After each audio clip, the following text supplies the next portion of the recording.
السلام علیکم. په نننۍ ویډیو کې به موږ د کلاس 10th میث ایکسرسایز 7.2 کوېسچن نمبر 4 سالو کوو. کوېسچن نمبر 4 کې کوېسچن دی چې find area of the sector of a circle whose radius is 4 centimeter and the central angle 12 radians. ها دا وایي چې یو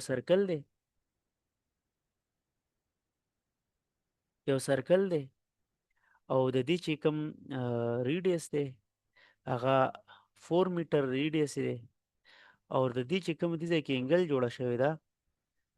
انګل دا سپوز موږ سره یو دغه شو یو سیکټر شو دا انګل چې کوم دی دا 12 ریډین ده او دا سیکټر ایریا معلومول دي ټیک ده کنه نو موږ به څه کوو ایریا دپاره خپله یو فارموله ده هغه به یوز کوو خو اول موږ ګورو چې د دې کې موږ سره ګیون څه دي او غواړي څه نو ګیون that radius which is represented by r is equal to 4 meter. بل سیز موږ سره given the angle which is represented by theta او موږ سره د 12 radians. صحیح ده کنه required څه شی دی required the area of sector چې دا کوم سیکټر دلته جوړ شو د دې ایریا نو موږ ته پته چې as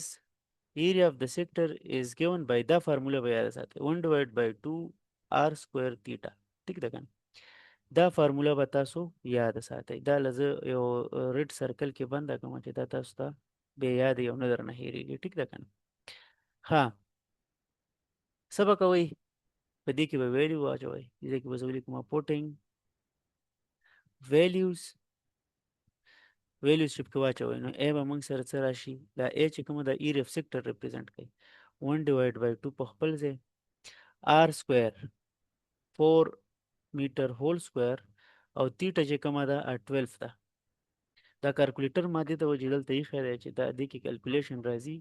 او دا به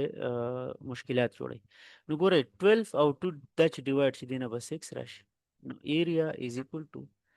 دا 4 سکویر نه 16 راځي او میټر سکویر نه میټر سکویر راځي ملټیپلای دلته کې 6 پاتې ده نو 16 او 6 به ملټیپلای کې دې نه 96 راځي ایریا چې کومه موږ سره فاینلي راشي دا به موږ سره 96 او دا میټر سکویر نو دا سیکټر ایریا څه وه 96